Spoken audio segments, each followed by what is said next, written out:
two countries can work together. Can you give us a glimpse about that? Fantastic. I'm Lindy Cameron, the British High Commissioner, and it's wonderful to be here at the British Council today at the Cultural Convergence event, which, as you say, is a great example of putting into practice what we did in the UK-India relationship in 2025, where we not only agreed Vision 2035, the relationship between our two countries for really high ambition and economic potential, but also a programme of cultural cooperation that talked about how we would work together on these issues. And this is a great practical event that demonstrates how we turn that into practice. And of course, the British Council is uniquely positioned to be able to bring together governments, the sector, and the wider community to turn that into reality. So wonderful to be here.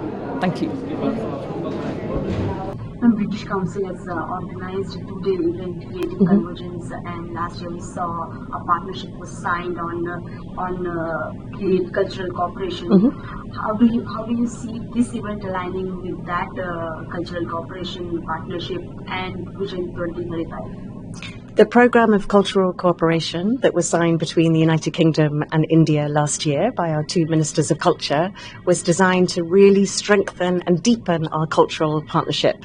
We believe that young people really need to have a better understanding of each other, more opportunity to connect, to work together, to study together, and that will help them build solutions and build new knowledge and new ideas that will benefit all of us, not just India and the UK, but also other countries around the world. The Vision 2035 also committed us to strengthening our economies and building prosperity through the creative industries. And so this event is honouring that commitment and building a new platform for UK and India to collaborate on the creative industries. I want to understand from you why this collaboration between India and UK creative sector is important at this point of time. And can you share some of the examples of these collaborations?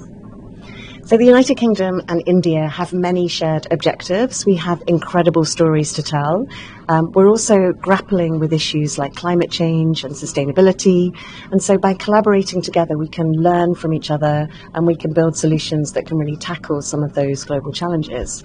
So one of the examples for it is the new Landscapes programme. This is a programme which brings together UK and Indian small, medium enterprises that are working in the area of fashion and textiles, brings them together with expertise from the UK's University of Arts London and with NIFT, the National Institute of Fashion and Textiles here in India.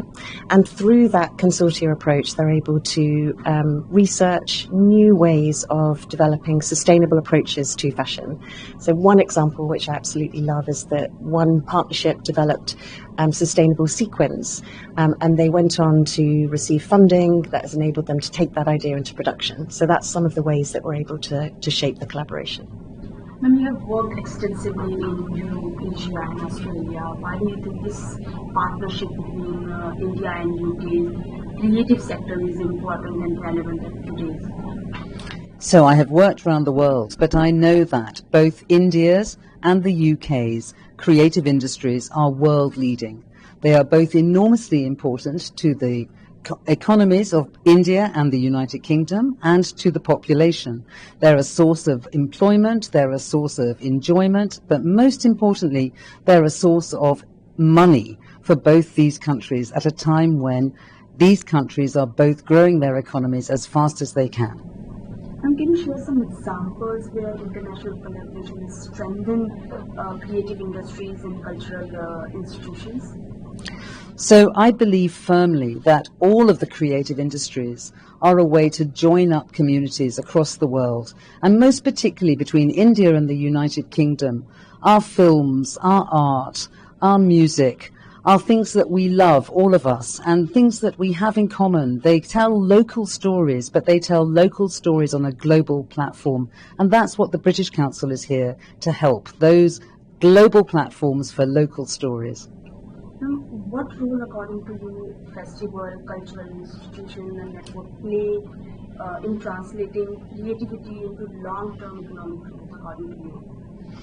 Well, the story is simple. It's an economic story. So festivals contribute enormously, not just to their local economy, but to the economy of the country as a whole. For example, in London, 4 out of 5 tourists say they come to London for the culture and creativity. And of course, we have many examples here in India as well. So our creatives are not just making their own work and selling their own work across the world. They're also creating attractions that bring visitors from all around the world to benefit the economies in India and the United Kingdom. Given your experience, how do you see UK and India cultural and creative collaboration evolving in the coming years and decades? So the great thing about this conference that we're doing here, that the British Council has organised with people from the UK and from India, is it's about learning. And what we see in today's discussions is how much the United Kingdom have to learn from India, what fantastic examples there are of developing local, sustainable, but world-class cultural and creative industries. And that is, for me, an inspiration and a joy to see. I also want to understand from you, how do you see the next decade of India and UK? I really expect to see in the next 10 years a much stronger connection between our universities in the creative industries. I think there is so much opportunity for our institutions to collaborate to really build the next generation of future-ready talent in the creative industries, whether that's in podcasting or filmmaking or fashion or design. And there are so many ways that our institutions can partner, whether it's through joint master's programs or joint undergraduate programs, through British students coming here to India to do internships in the creative industry sectors here in India and to learn from the opportunities and the approaches to scale that you have here. And because, of course, now there are 9 British universities setting up campuses here in India, and we expect more in the coming years, there are more opportunities for UK universities to be part of that ecosystem, working with industry, and to ensure that there's a sort of flow of talent between our countries for many years to come. Thank you. How is it going? What is the focus in that? So in 2025, we've signed a 5-year agreement, a cultural exchange program agreement.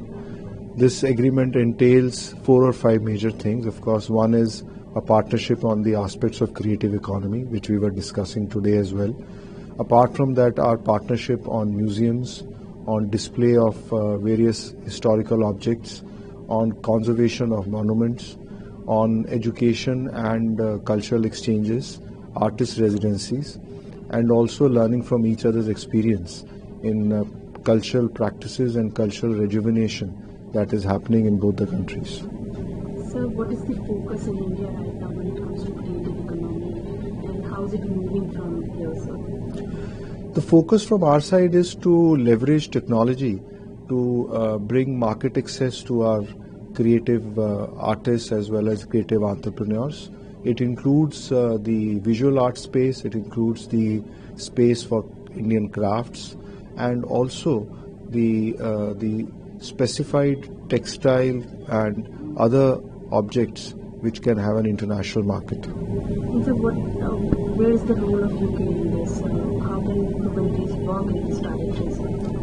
So UK has had a very big focus on growth of creative economy in their country, and they have adopted certain practices which has allowed the creative economy to grow faster than other aspects of their other elements of their economy. So there's a lot to learn from UK, and a partnership with UK will help us to take new ideas and use them for our own growth. So during the address, you also mentioned that there is a scope for public-private partnership. Can you expand on that? What sort of public-private partnerships are we talking about?